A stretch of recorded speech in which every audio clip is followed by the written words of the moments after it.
Let's get back to it. The Speaker is going to make the Houses of Parliament a menopause-friendly zone. Well, that sounds like a new front in the war on woke starting on Monday.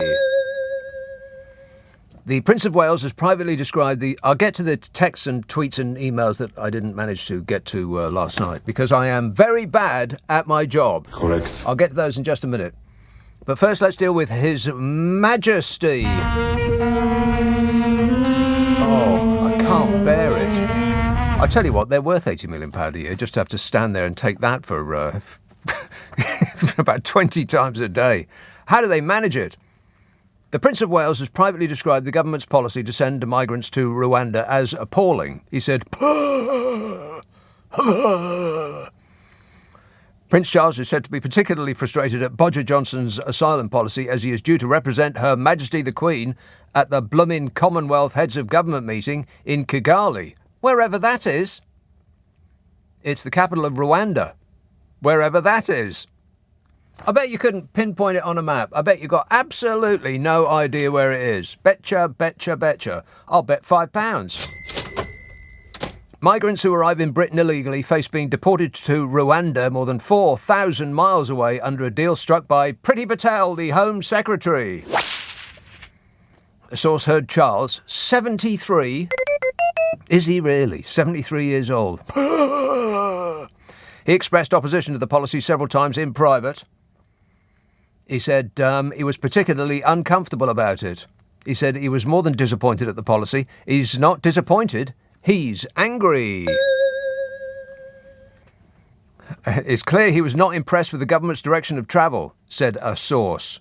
Yeah, well, I would have thought that neither is the saintly Queen, because they're both human beings and not angular, tetchy humanoids like Dominic Deckchair Raab. My name's Dominic Raab, and I'm a Tory. I don't support the Human Rights Act, and I don't believe in economic and social rights. My name's Dominic Raab, and I'm a Tory. Yeah, I believe you. I believed you the first time. Do you remember what the Queen wore when she opened Parliament in 2017? A hat that was the spitting image of the EU flag, blue with yellow star-like flowers on it. You remember that? I think that was a message. I mean, they tried to play it down afterwards, saying it was a complete coincidence. I mean, Her Majesty's got 3 million hats. Could have been any one of them. Right. And then providing the text of Bodger's speech at her Jubilee celebration in St Paul's, getting him to read a lesson about humility and integrity. Yeah, good one, Your Majesty. Bet that one went down like a lead balloon, eh, Bodge? Yes. Oh, but they're not allowed to, express an opinion. Well, what's the point of the monarchy if it's not allowed to express an opinion on matters like this? I mean, is it really just to wave and cut ribbons? We could get robots to do that. Affirmative. The High Court ruling about Rwanda came despite the UN's refugee agency backing calls to halt the flight. See, the government is saying, there's nothing to see here because the UN refugee people, they're fully on board with us, giving us the big thumbs up. And the UN refugee people said, got nothing to do with us. What are you talking about, dear? We've been opposing this from the very start.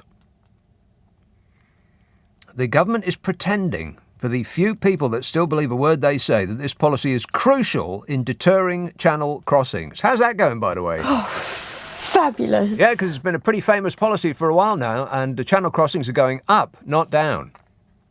It's almost as though you can't believe a word they say. Liar! Almost. More than 10,000 migrants have crossed this year, a figure that wasn't reached until August last year. It's going up, not down. Another Brexit bonus. So here's your Brexit bonus. More foreigners. It's almost as though they were lying about all of it just to get your votes. Are you beginning to feel like you've been had? A government spokesman said, our world-leading... What is it with these people? And everything that they do has got to be world-leading, world-beating. It's the best. I'll tell you what it is. It's Trumpism. Oh, shut up! Everything he did was the world's best. Nobody ever saw such a great thing. You remember? Everybody says so. Everything I do is fantastic. Everybody says that. I'm president. a president. Can you believe it? No, we're still trying to get used to it. Still trying to get used to that brief aberration that we all went through. The whole world went through that brief aberration. If aliens from space had come down and asked to get sent to our leader, we would have had to introduce them to him. Bing bong. Exactly. It would have not only been the end of the human race, they'd have probably wiped out the entire planet just because they thought we were being sarcastic. A government spokesman said, our world-leading partnership with Rwanda. What does that even mean? As though they think that they can just say this stuff over and over again and people will nod sagely and go, oh, yeah, that's right. World-leading. Yeah, it's a world-leading partnership. No partnership in history has ever been as good as this. It leads the world. Our world-leading partnership with Rwanda. I mean, it seems that there's the entire purpose of the government, apart from to keep Bodge in power, is to come up with nonsense phrases like this, or three-word slogans. He's done this to this country in about 2.5 years flat. How did you do it, Bodge? Yeah. Wait a minute. This used to be a country that meant something, had a place in the world, wasn't an international blooming laughingstock with bad hair. And bad teeth, by the way. I mean, for crying out loud, is there a dentist in Westminster? Your help is urgently required. A government spokesman said, our world-leading partnership with Rwanda will see those making dangerous, unnecessary, illegal journeys to the UK relocated there to have their claims considered and rebuild their lives.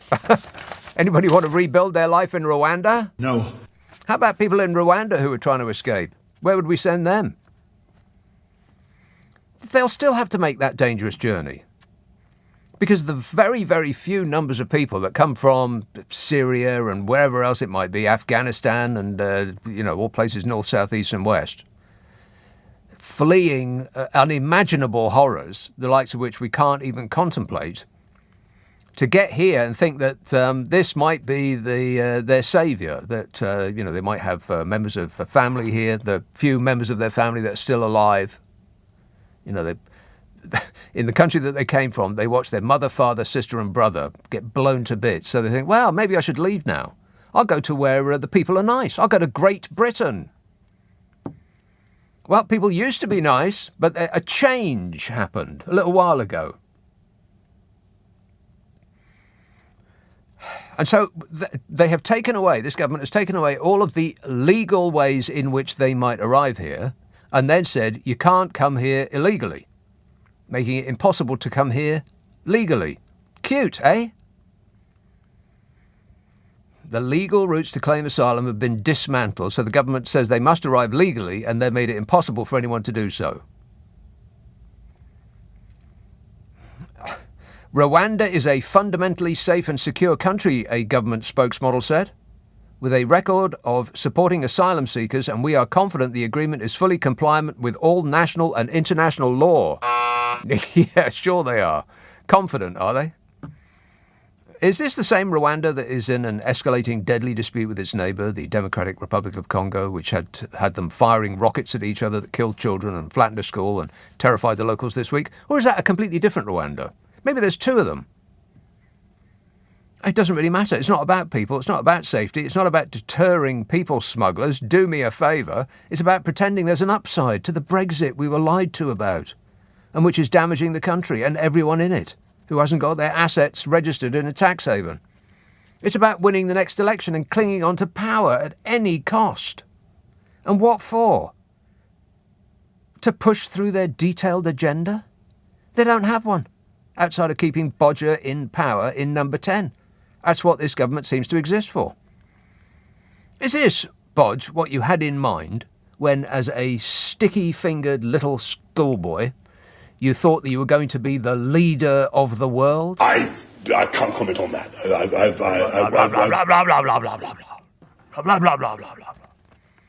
So the Times asked their readers, was Prince Charles right to express his opinion? And of those that expressed an opinion, 68% said Yes. 68%. Sounds like a winning number to me. 32% said no. And the 32% shout louder than the 68%. So it's a no. And furthermore... No. Everything is going extremely well. Already it's going extremely well. Okay, some texts and emails from last night. Well, I'll do those in a minute. First, I've got to take some of these calls because these people are suspiciously keen. Bordeaux. Hello, Nick. Hi. Thanks for having me on the show. What's that noise, Nick? It's me making a cup of tea. Can you turn it off? I've turned it off. It's already done. Tea in Bordeaux? Do they drink Yes. tea in Bordeaux? Well, I do. You do, yeah. No one else does. Right. They have a very famous beverage in Bordeaux, which I like quite a lot. Booze. Yeah, there's some fantastic wine. And very cheap, too. Is it? Very, very cheap. Yeah, but you can get into, you can buy 5 litres of it and get absolutely smashed for nothing. Litres? Yeah. Litres? We're not filling a car. No, but it's cheaper than petrol.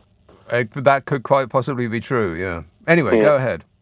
Well, this immigration stuff is all very complicated, so I don't want to express any opinions about it. Oh, go on. Right, but I don't want to grass on anybody, but there is this bloke in number 10 who has outstayed his leave to remain. I mean, his party he's lost his majority, basically. Well, he's lost the goodwill of the country in general and his party in particular. Who's left? Well, nobody. So, I reckon the immigration guys, or maybe the police or Prince Charles's men should march around there and fog march him out. Yeah, send him to Rwanda, see how he likes it.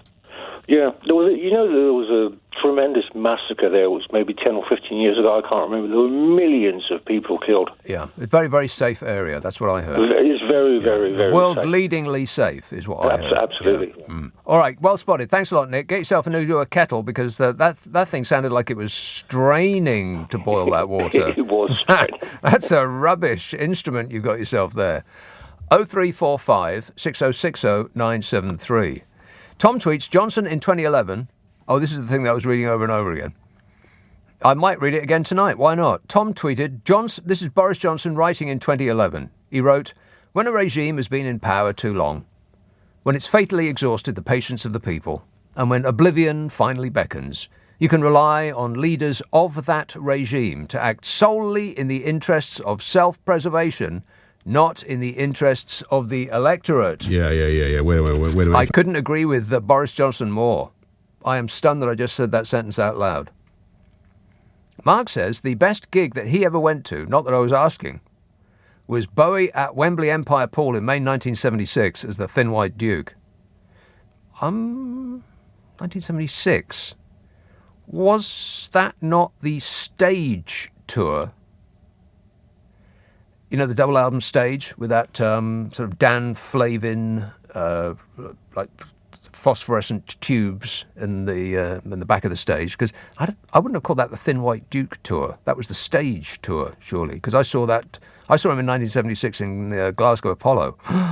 Oh, the excitement! Rock and roll! It was off the scale. I was in the circle, and I realised because he came on and he did these sort of ambient tracks from Heroes and Low, which was very, very, very quiet way to start a gig.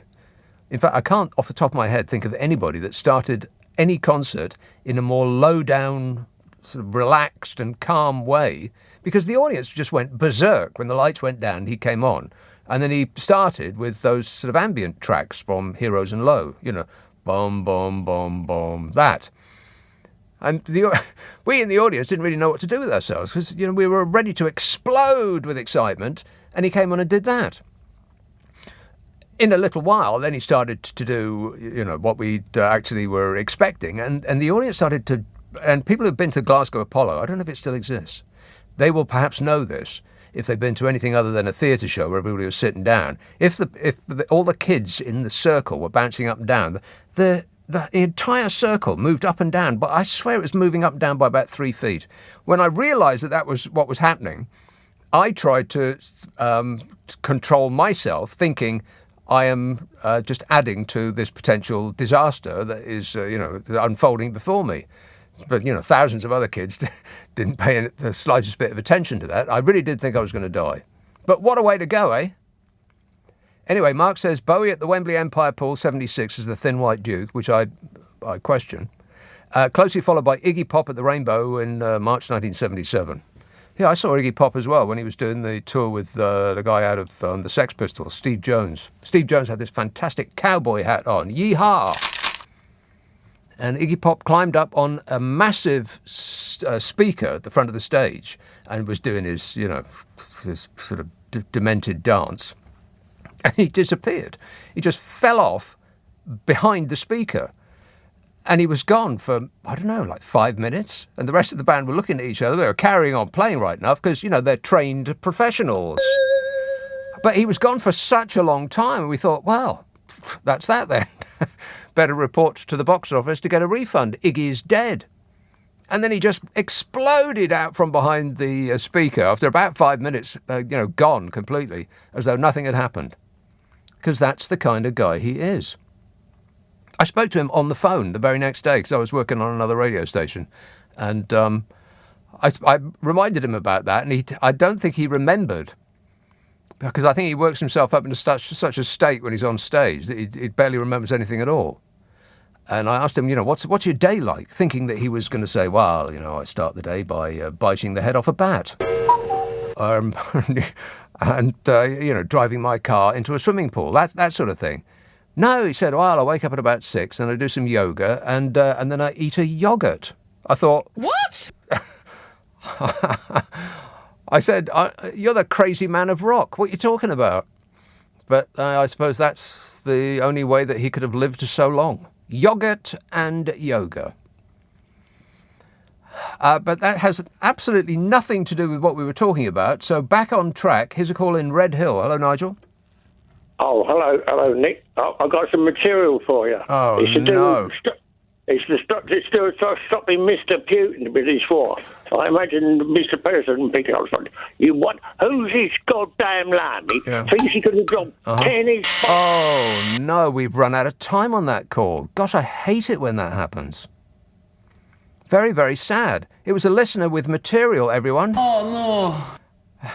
Gwen tweets, Michael Fabric... Are these tweets from today at the top? These are yesterday's. Oh, yesterday's tweets from the top. Okay, today's will be at the bottom. I've only got, let me see, 6 pages of closely typed tweets to get through, and I've only been on the air for 23 minutes. Gwen tweets, Michael Fabricant's hair is actually a Russian spy and was mentioned in the Russia report. I didn't know that. Educational, this show, no? Sue says, I saw Frank Ifield in Eastbourne in 1973. He sang his yodeling song that's always stuck in my mind for some reason. Well, thanks for letting us know, Sue. I used to play that, I think. I used to have that as a clip that I used to play to some other place. Yodeling. I don't know how he does that. He's probably, he's a highly trained expert. Leeds, Mick. Hi, Nick. I'd just like to say the High Court's decision is completely and utterly wrong for the reason that early this year the government severely criticised Rwanda for its human rights record. So the judge just completely ignored that. They brought the Rwanda policy in, and it's just absolutely morally incomprehensible how a judge could stop that injunction. Furthermore, Priti Patel now, there's evidence that she misled Parliament by saying the UN were in full agreement with it. It's a shocker. Absolute shocker. It is, but it's not done yet. I mean, they're going to appeal, and I betcha that they will win, because it seems to be precious little that's legal, decent, honest and true about it, unless you think that this government is legal, decent, honest and true. All right, thanks a lot, Mick. Don't worry about it. I seriously doubt it will ever happen. And neither, by the way, do I think that the government thought that it was ever going to happen. It's just another wing on the war on woke. That's what this is. There's absolutely no intention for it to work or to have a positive effect or to... I bet they didn't even think they were going to get anybody over there. I mean, we've seen that Hotel Rwanda. Anybody want to go? We've seen that those pictures of that place over and over and over again. Now, keep in mind that they had to throw orphans out in order to make space to allow people from this country to be sent there. But there's only 75 rooms. I was talking about this last night. Even if you put 2 people in a room, that's 150 people. That's just maths, that is. And there's 10,000 people who have arrived from France in small boats already this year. So where are the rest going to go? Got nothing to do with deterring people smugglers or anything that they've been pretending that it's about. It's about the war on woke. It's about making their fans happy. Because sadly, there does seem to be a lot of people who would really revel in the misfortune of others. I guess it makes them feel like their own lives are better somehow. That if they can find somebody else who's having an even worse time than them, then they have won somehow. I think that's where we are. Kind of sad, really, but Boris Johnson managed to do it to this country in just over 2 short years, eh, Bodge? Yeah. You're a genius, you are. This used to be a decent place. Oh, well, never mind. It's just life. Tony tweets, peppered with names, try reading the Wheel of Time series by Robert Jordan, over 1,000 named characters. Oh, this is in reference to me not being able to keep up with the names of people on long-running TV shows, and certainly not in books. I just can't do it. And TV, the people who make television programs, they rely on their audience knowing and remembering people's names too much, I think. Because, a series will end, and then the next series will start, and people will already be talking about, hey, Jeff with the thing, he did the what's it, and I've got absolutely no idea who they're talking about. I don't remember who did what to whom, and why, and in which position. Disgusting. I can't remember any of that stuff. Lord of the Rings, not Lord of the Rings, the other one, the TV show, not Lord of the Rings, it was the TV show. See, I can't even remember the names of programs. Never mind about the names of characters inside programs. The thing that looked like Lord of the Rings. Nobody washed. Everybody's hair looked like 30 years of grease in it. They had orcs and sleepwalkers and ice people, all of that stuff. What am I talking about? I have no idea.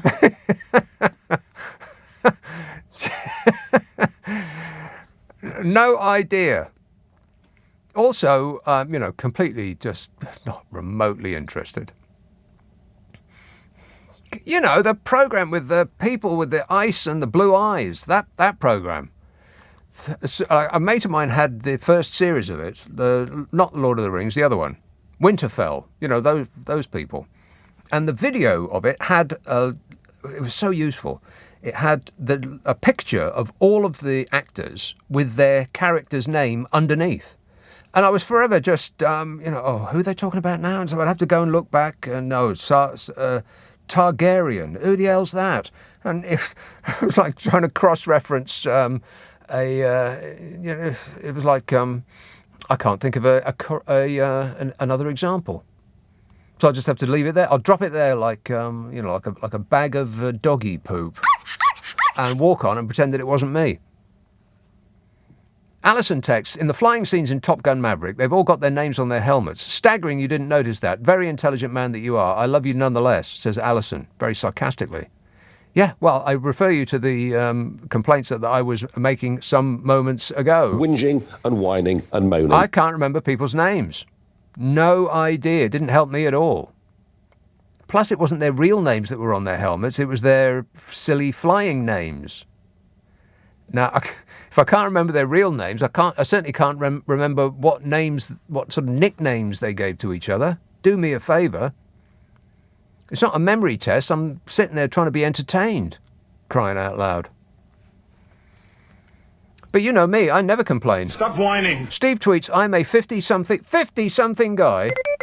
I've never seen a Fast and Furious movie. I've never seen a Rocky movie, but I saw 30 minutes of Mad Max Fury Road and I almost fell asleep. What? I thought Top Gun 2 was great. Good job we are not married as we are incompatible. Well, that is a relief to me too. 30 minutes of Mad Max Fury Road. Almost fell asleep. Well, you must have been, I don't know, you must have been on some sort of heavy medication. Booze. Something like that. because no one... Mad Max Fury Road would wake the dead, it's so loud and frenetic. You need to check yourself, Steve. 0345 6060 973. Text 84850. Email nick@lbc.co.uk. If you're on Twitter, it's @LBC. Friday, Saturday, Sunday night at 10. Nick Abbot, LBC. Nobody. 0345 6060 973. Let's have a call in Selby. Hello, Paul. An ecstasy of fumbling. Yes, Paul. Is that me?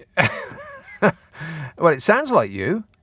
Well, it does, but I didn't hear the Selby bit. Oh, Selby. I've been waiting. Paul. I actually phoned up, Nick, to talk about Rwanda, but the only thing I can really say about Rwanda, they're going to have some spare seats on that flight next Tuesday, and I'd like to be on one of them. Do you know what I mean? No, I don't. Seriously, one way, no, send me one way to Rwanda. I'll make my way back, you know. I love it. Right. But, have you been? Have you been to Rwanda? Well, actually, funny enough, I haven't. Oh. But I grew up in Zambia, which is quite close. There or thereabouts. Yeah. Yeah, it's near enough that if they get me to Rwanda, I could get a bus or a plane or hitch a camel and get to Zambia, where I kind of grew up, if you know what I mean. Are camels ordinarily available? I never saw one when I lived in Zambia. We used trains and cars and stuff. But well, I've heard they're very good. But that wasn't really... I mean, I did find out about it in the first place, but I got, as usual, because that's too serious, isn't it, all that stuff. When you were talking about David Bowie, you know, and concerts with him, well, the first time I saw David Bowie was when I was 16 in Doncaster, and he turned up doing his thing, and I nearly didn't go because I thought it was Ziggy Stardust. I thought it was what it's called, you know, Aladdin Sane. Colonel and all that stuff. Yeah. You thought it was Colonel Sanders, did you say? No. No. Ground Control's the Major Tom. Oh, and all right. that stuff, you know? Yeah. And I kind of thought he was going to be a little bit of a hippie, folky, strumming guitar stuff. Right, like, yeah. But, so anyway, I went, and it was Ziggy Stardust and the Spiders from Mars, and it was one of the most amazing concerts I've ever seen in my life. Right. It absolutely blew my mind.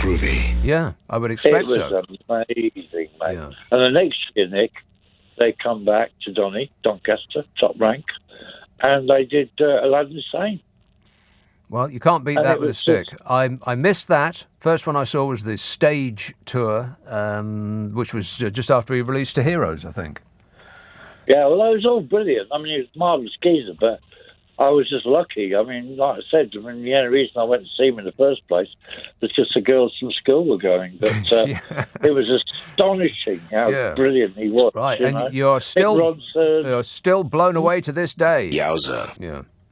All right, Yeah, good to hear it. mate. Thanks a lot, Paul. 0345 6060 973. He wants a one-way trip to Rwanda. Elaine emails, I like films where not much happens. I like Daniel Blake, which I'm unfamiliar with. And then she says, it's a Ken Loach film. Oh, no. Oh, no. Ken Loach. No. I want to go to see a film and I come out like, and I feel like a kung fu kicking superhero. I don't want to go to a film where I come out thinking I should be applying for housing benefit. I don't want to come out more depressed than when I go in. I want to be happy when I come out. She says, I like films like Daniel Blake with people eating beans on toast and talking about their benefit payments being stopped. Right, that's exactly what I just said. Also, Nomadland is about a lady travelling across America in her camper van and boiling up water on a portable gas ring to make coffee. That's another one of my favourites. Well, that sounds fascinating. Boring! Says, I can't stand car chases and fights and magic and UFOs of any kind. Noisy action. If there's too many characters, I don't know whether I'm coming or going. I'm off to bed now, says Elaine. Right. Off to bed now, says Elaine. Bye-bye. Okay, see you later, Elaine. These are texts and tweets from last night. Martina says, have you seen Ozark on Netflix? I'm addicted. Yes, Martina, I have. And you probably shouldn't say the word addicted in connection with a film or a series on TV about people pushing drugs. Big mistake. Huge. Want to score some pot? Yes, I have seen Ozark on Netflix. It's very, very good. I've finished it. And, by the way... Warning! Spoiler alert, everybody dies. I am kidding, of course. Sherborne. Hello, Kevin. Hello. Just wondering, this thing about Rwanda. Yeah. I sort of read somewhere that the Israelis tried this and it was a complete disaster. The blokes were sort of got into servitude almost, and some of the women were turned into prostitutes that they sent over there. And there was sort of people, it was a bit like the orange people in India. They were sort of wandering around mindless, trying to find a way to get out of there. Right. It's interesting that Priti Patel has come up with this when she's got links to Israel anyway. You'd have thought they might have put her off, wouldn't you? They might have had a chat about it, yeah. Yeah. What is also doubly strange is that it doesn't Priti Patel, and I can't hear Priti Patel's name without also hearing this. Isn't it also true that Priti Patel's family comes from Uganda, which is, there or thereabout? I have got absolutely no idea how near they are. They could be joining. I've got no clue. Geography, not one of my strong points.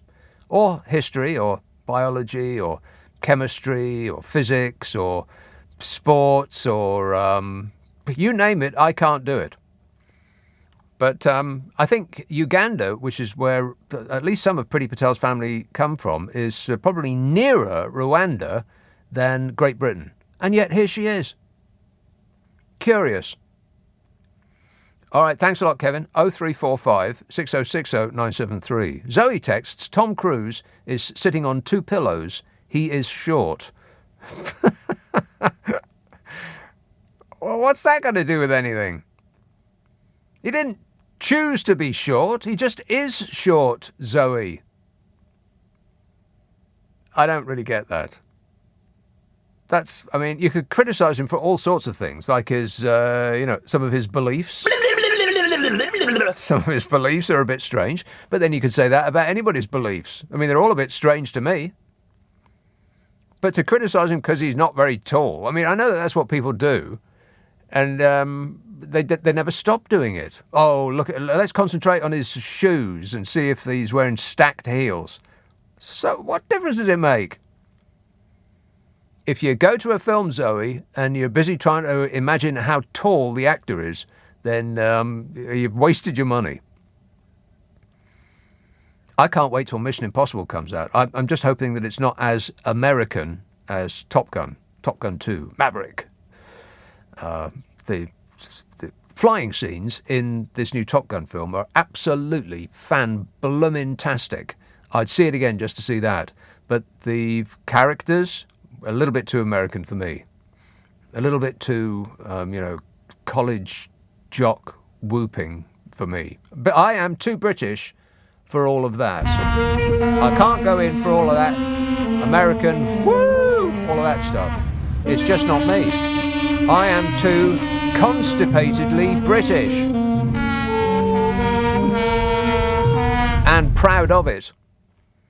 But Mission Impossible, whatever it is, whatever number we're up to, I'm looking forward to that. He's the only one that's doing those kind of films. Everything else is blooming Marvel, superheroes, and, all that nonsense. Teenage nonsense. Basically, Hollywood is entirely geared up to making films for 14-year-olds. Because those are the people that go in America. Cinemas in America sell tickets to 14-year-olds, which is why all of their movies are so stupid. Every now and again, something good will come out. Not very often, but occasionally for grown-up, actual real-life grown-ups. You remember a film for grown-ups? No. So long ago they came out. But, Mission Impossible 6 or 16 or whatever it is. That'll be in a cinema near you soon. Can't wait. Let's have Kieran. Oh, you're right. Yes, good, thanks. I thought let's just change the topic. Why, not really, because, mistrust. channeling her best Thatcher impression. Yeah.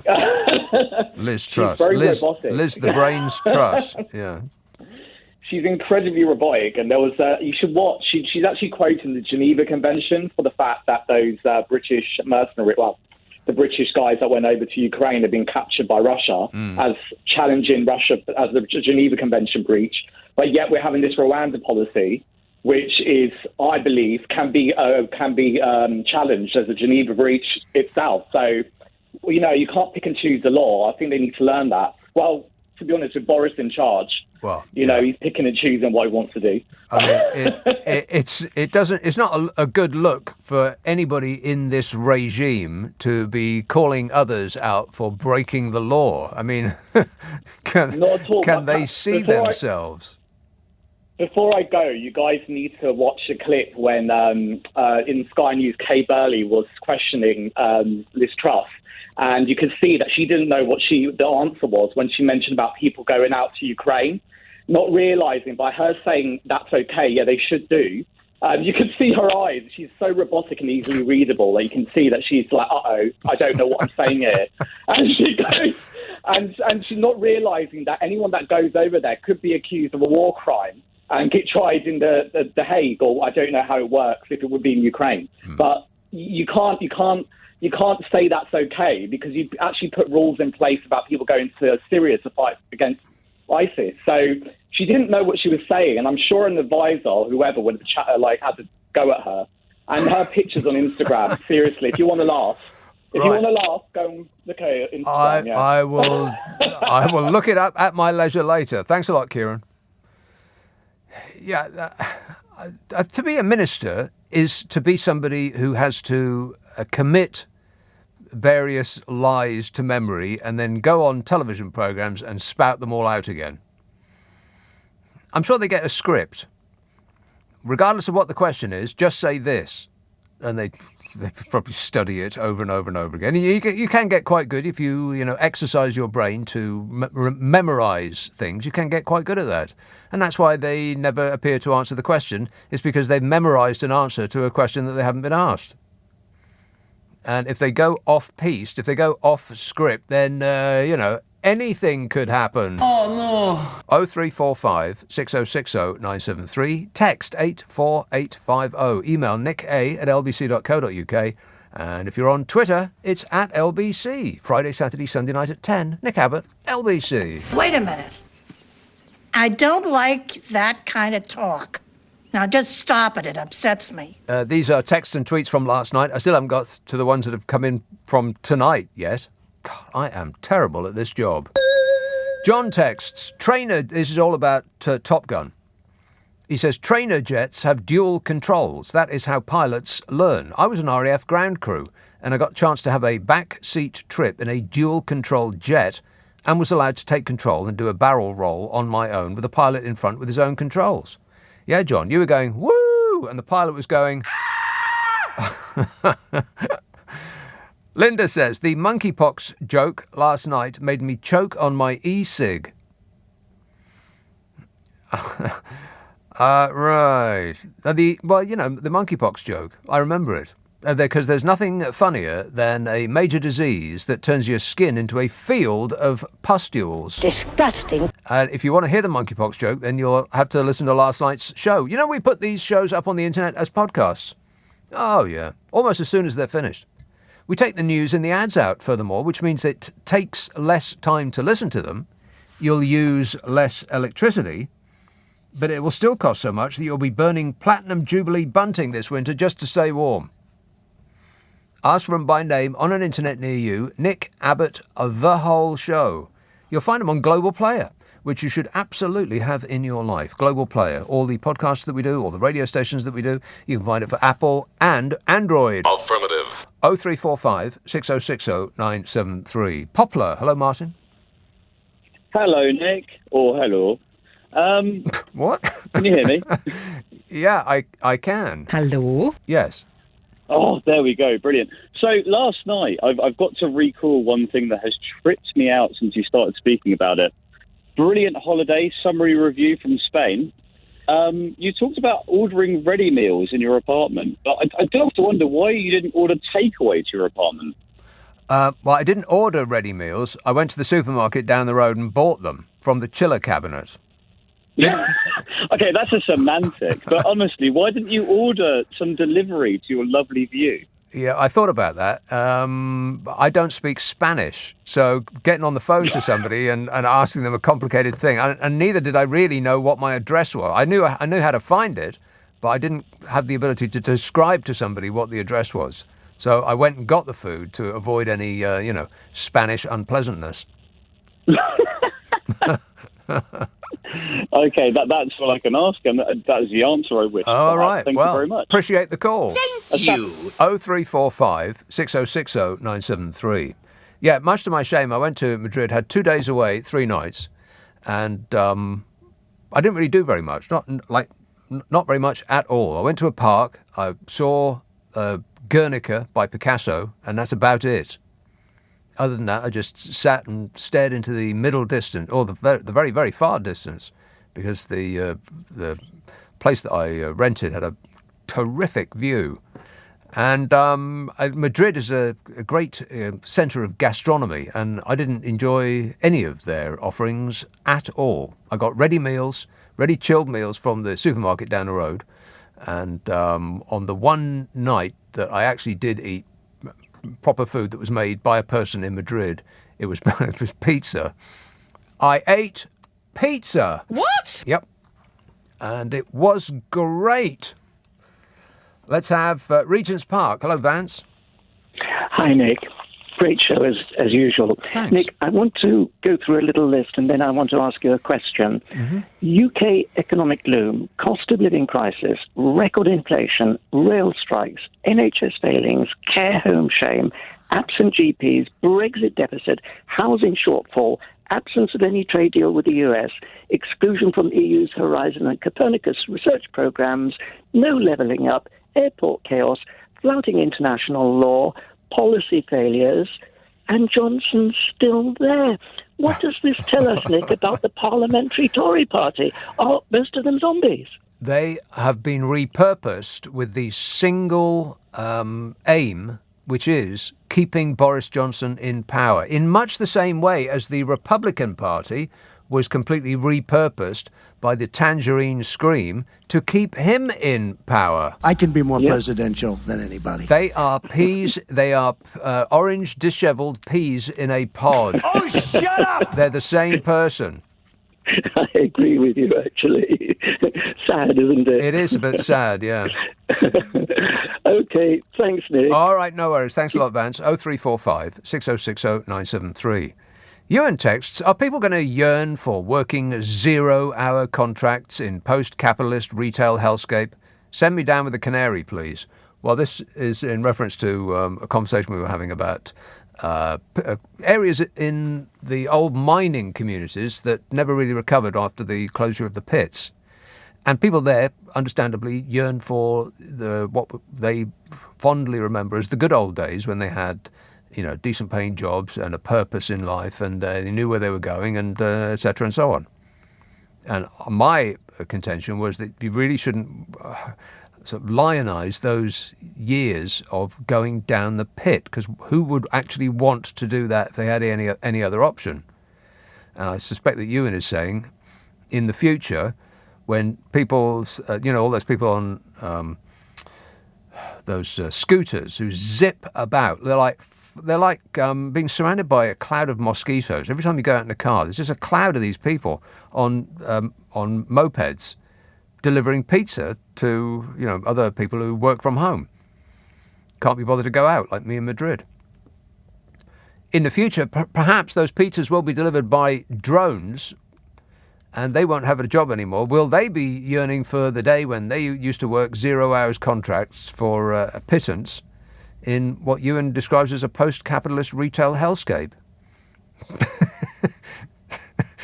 A post-capitalist retail hellscape. Are you talking about Croydon? I think he's talking about Croydon. Narberth, South Wales. Hello, Neil. Yes, Neil. Hi, Nick. Neil. Sorry about that. I was just following up on what you were talking about earlier and last night with regards to your favourite gigs. Yes. And Kid Creole wasn't what I was expecting from you, to be honest. Aylesbury Friars, 1982. One of the best concerts ever. I think it's a shopping centre now. Is it? No, really? That was such a great venue, the Aylesbury Friars. That's not there anymore. That's disappointing. They've got a new theatre there now instead. Right, okay. Waterside Theatre or something like that. Anyway, just my favourite gigs were, I saw Bowie at Milton Keynes in '83. Yeah, I did that. I saw Bowie and Milton Keynes as well. I almost passed out. It was very, very, very, very, very hot. Do you remember? Yeah, it was. It was painfully hot. And I was standing up the front waiting for him to come on for about 2 hours. And the moment that he did come on, I just got like this red mist came over me and I fell down and sort of basically crawled to the edge and sat against a fence and asked the passerby if they could get me some water. I was in a right state. Thanks a lot, David Bowie. See what you've done? The Beat were he's Warmer Pact, weren't they? The mod band, The Beat, remember them? The beat, like that. Yeah. No, I don't remember the warm-up act at all. No. Okay, never mind. My second favourite gig was Nick Kershaw. Really?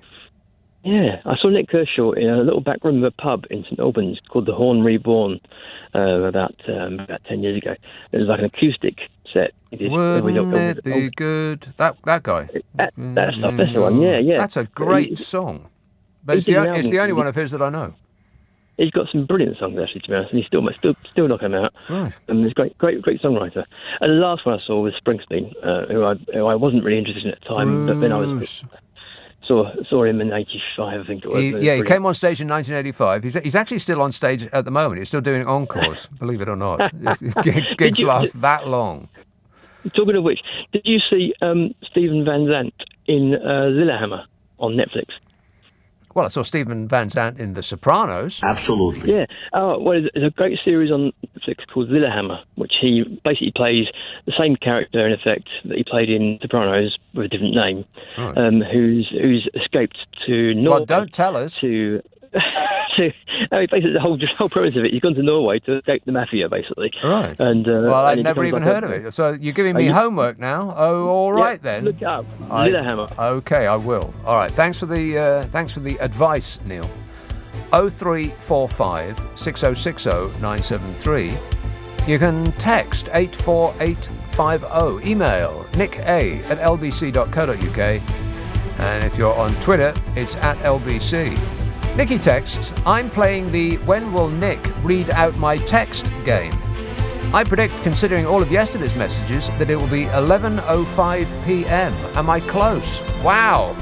I had no idea that that's what this text was going to say before I read it. I'm just reading them from the top. You're only 5 minutes out, Nicky. It's a sensation.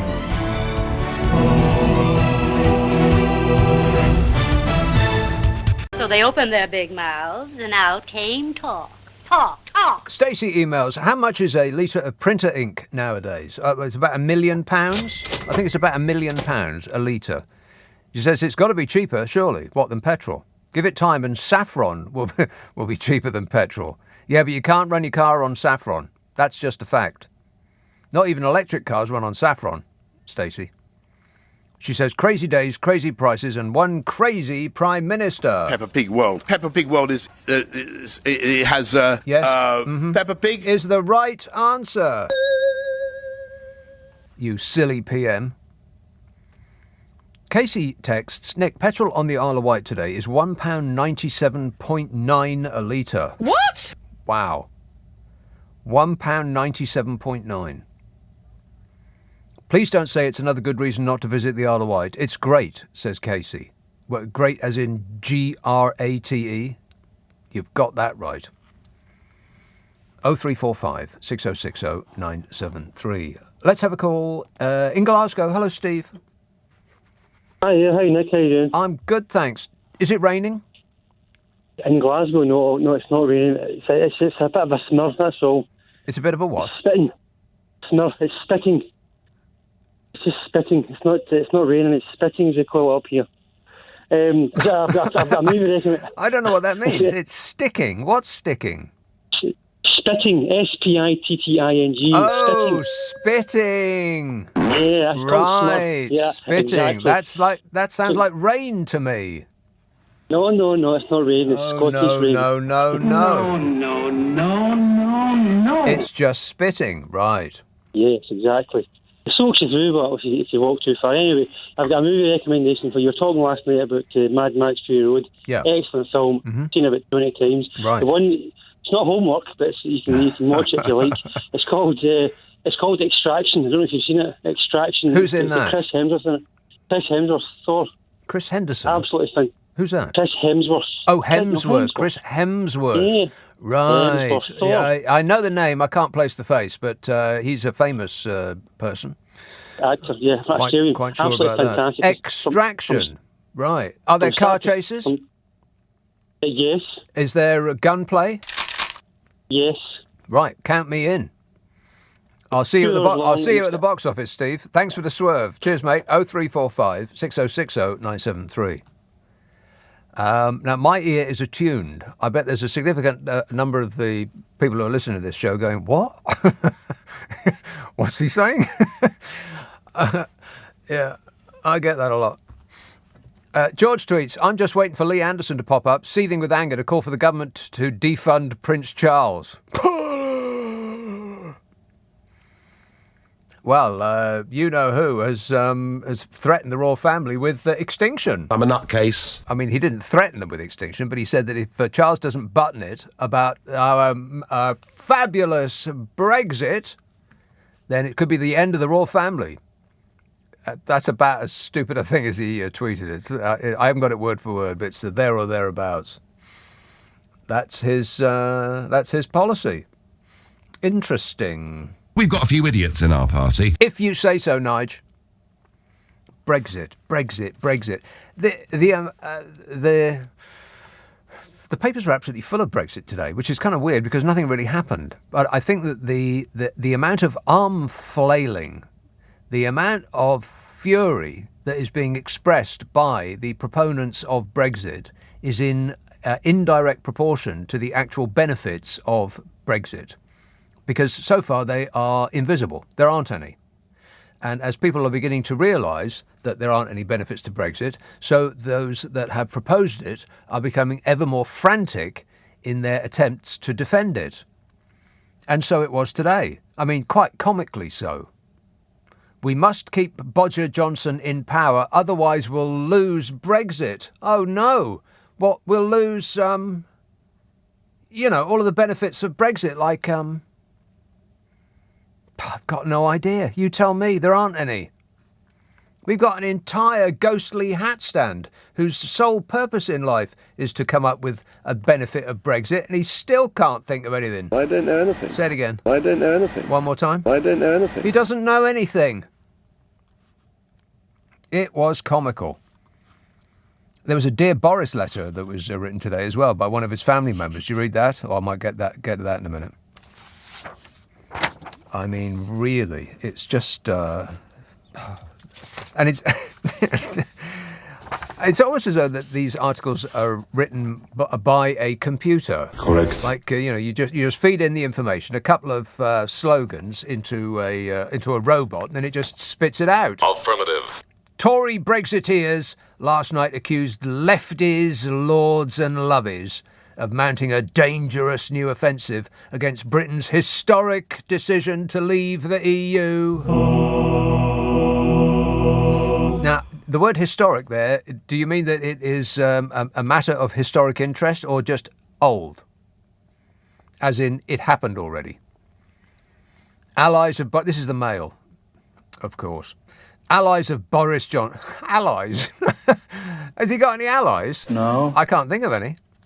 Apart from those who depend on him for their ministerial career. Those people who no one else would employ. Mentioning no names. Calm down. Allies of Boris Johnson fear opponents of Brexit are seeking to use his vulnerability to push forward their agenda. Their agenda of saving this country from economic ruin. A coalition of Brexit critics, including former Labour Minister David Miliband, issue renewed calls for the country's departure to be watered down. Miliband, the former Labour Foreign Secretary, highlighted on Twitter claims that the decision to leave is causing economic damage. It is doing economic damage. It's not claims, they are verifiable truths. But we can't handle the truth. Miliband said we need an honest debate about how to limit the damage going forward. An honest debate. You ready for an honest debate, Bodge? It's a no from him. It's a no from him, and it's a no from him... My name's Dominic Raab, and I'm a Tory. Yeah, it's a no from him too. Tory MP Mark Jenkinson criticised Remain. I think it's pronounced Remoaners. Stop whining. Remoaners declaring lefties, lords and lovies were suffering from long Brexit as they still failed to accept the vote to leave the European Union. You know what? This whole country is suffering from long Brexit. We're poorer and our future is diminished because of this fantasy that these people are still peddling. If we all stop peddling, we might see that absolutely nothing they promised has come to pass. It was all lies and fantasies of recreating a past that exists only in war films and in Jeeves and Worcester books. None of it was true. What Brexit are they trying to save? Because the one we've got needs putting down. Or sending to a farm where it can run and scamper with all the pets that you had as a child. It's like they want to live in some matrix sleep state where we all take the blue pills. Or is it the red pill? I can never remember which one's which. But either way, I know Kung Fu. A senior Conservative minister warned the Prime Minister needed to get a grip or risk Brexit being lost through the party being defeated at the next election. Oh, no. Wouldn't that be sad? Brexit being lost, the thing that has given us lower growth and higher prices and more red tape and smaller businesses and harder travel and diminished prospects. We might lose that Brexit. Say it isn't so. Meanwhile, Liz the Brains Truss is hard at work ripping up a contract that this government negotiated and sold to the electorate as a great deal. You remember? It's a world-leading deal. Nobody ever saw a deal this good. They're going to unilaterally override parts of the deal agreed with Brussels, except that it's international law. You can't unilaterally override international law. It's not something that you can just tear up any more than you can tear up your gym membership just because you don't want to go there anymore. Or you can tear up your employment contract just because you don't want to work there anymore. It's bigger than you, Liz Truss. What's the point? These people are away with the fairies, like old people used to say. As part of the Brexit negotiations, the UK and the EU agreed to the Northern Ireland Protocol, designed to avoid the need for a hard border on the island of Ireland. But this led to disruption of goods crossing the Irish Sea, new checks imposed on those goods moving to the province. Concerns have been raised that Northern Ireland's place within the UK is being undermined, and the Democratic Unionist Party have blocked the formation of power-sharing executive at Stormont until the issue is resolved. All of which we were told before it happened that it would happen. The government intends to use domestic law to reduce the checks required on goods, but they can't because we insisted that there be a border between us and the EU. That's what the vote was. I mean, the border's got to go somewhere because we insisted on there being one. And Bodge knew that all along. He's not stupid. It's worse than that. He knew it all along. He signed the deal knowing that it wouldn't work, as he had promised, and so he lied about it. No checks, he said. There will be no checks on goods going GB to NI. That's what he said. Over and over again he said it. Again and again and again. Liar! There will be no border down the Irish Sea, he said. And all of that, all lies. And he just thought he could bumble his way through it and everyone would forgive him and love him and vote for him forever because they always have, eh, Bodge? Yeah. Wait a minute. I mean, but they're not all demented headbangers, though. Tobias Ellwood, the Tory backbencher, last week called for Britain to rejoin the EU's single market, which would solve pretty much all of the problems in one go. But as that would solve all of the problems in one go, There's no chance of that happening under this administration because they don't want to get Brexit done. They want a permanent scab that they can pick and whine about, that the French are being mean to us. That's what they're going to run in the next election, the next general election. That'll be their offering for the people. The EU is jealous, so they won't let us get Brexit done.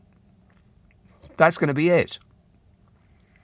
Going to be years of this. Oh, and the war on woke, of course, which is essentially a war on anyone showing a smidgen of kindness and consideration, which is not really their thing. My name's Dominic Raab, and I'm a Tory.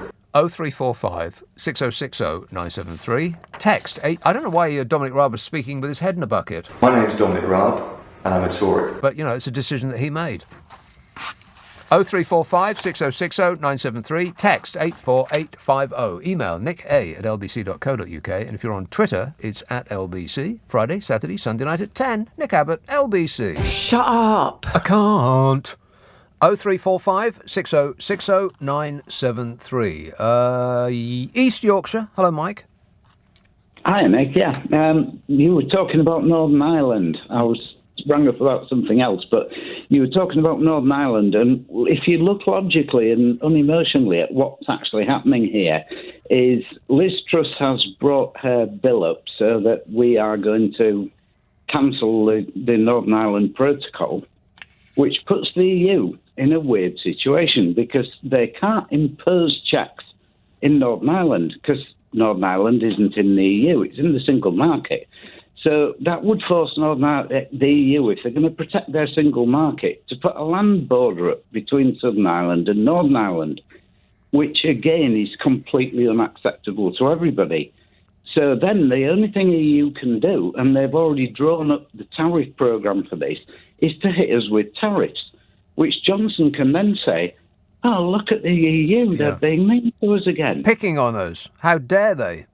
And that's the only logical, when you get rid of all the emotion and everything else, it's a strategy, which means the EU either puts a land border up, which can't be done because the Northern Ireland, the Good Friday Agreement's at risk and everything else, or they hit us with tariffs.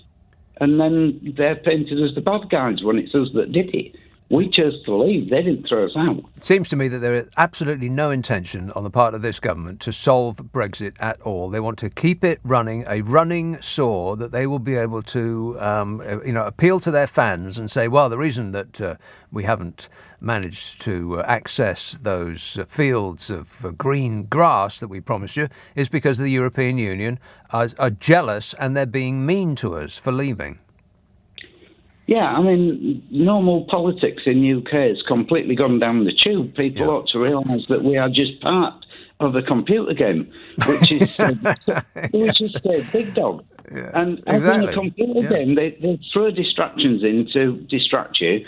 I mean, if you can go back as far as lemmings, the object at the end of the day was to get a lemming home safe. And that's what we're faced with now, that they are throwing obstacle after obstacle, like Rwanda. Okay, they maybe have it in the pipeline as to do something, but the timing of when it was announced, the timing now is all about saving big dog again. Yeah. Well, this country has turned into I'm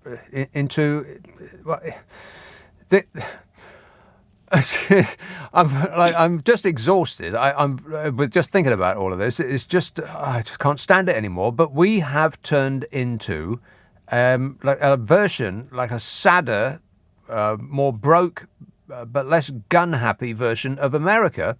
And Boris Johnson is our Donald Trump. He has taken over, and the entire edifice of the government is now repurposed to keep him in power.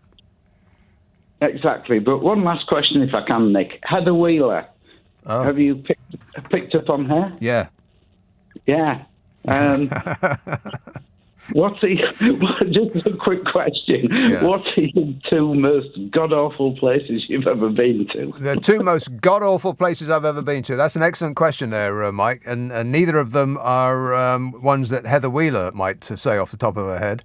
But give me a while to think about it and I'll come up with a list. Right. Cheers, mate. Thanks a lot, mate. 0345 6060 973. Two of the most god-awful places I've ever been. Well, let's think. One was a place called the Redneck Cafe, which I think was in Wyoming, or some like yeehaw cowboy place like that. And I was hitching across America, and I ended up there. In the middle of the night, I was like hitching on the side of the road next to a sign that said no hitching. The next thing I know, the lights were shining in my eyes, and a police car pulled up and said, "You ain't from around these parts, are you, boy?" Or words to that effect. And said, "You can't hitch this way. You got to hitch on the other side of the road." It's like 6 lanes. And so I couldn't hitch on the side of the road that was going in the direction that I wanted. This bloke made me cross the road, all 6 lanes, to hitch on the side of the road that was going in the opposite direction, hoping to attract the attention of cars 6 lanes away. Well, that's just ridiculous.